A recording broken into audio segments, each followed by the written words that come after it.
Paolo Avellino at Kim Chiu, huling-huli ang mga kaswitan sa asap natin to.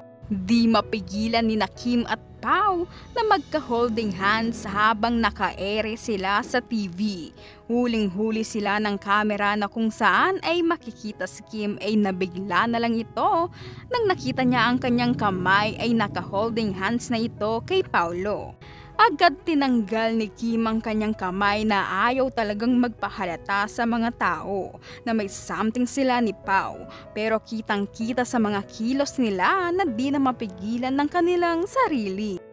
Makikita din na klingi din pala si Kim kay Pao na lumapit ito kay Pao at inilagay niya ang kanyang ulo sa balikat ni Pao na parang magjowa silang dalawa. Kilig na kilig naman ang mga manonood kung paano hawakan at haplusin ni Kim ang mukha ni Paolo Avellino na makikita si Pao na kinikilig ito. Ito pa ang pinaka nakakakilig na nangyari ngayong araw nang sabihin ni Robby Domingo na baka nandito na raw si Mr. Right, na mukhang may alam si Robby sa namamagitan kina Kim at Paolo. Makikita naman na kinilig si Paolo sa sinabi ni Robby at makikita sa mukha ni Pao na tinaas nito ang kanyang kilay na parang ibig sabihin niya na siya si Mr. Right ni Kim Chiu.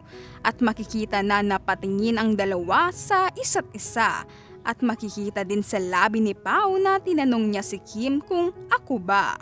Narito mga ka-stars, panoorin natin ang reaksyon ni Paolo Avellino na confident na siya si Mr. Right ni Kim Chiu na makikita sa kanyang labi na sinabi nito kay Kim na ako ba?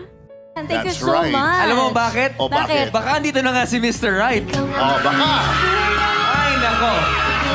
On that note, we just wanna thank... Baka andito na nga si Mr. Right. Baka.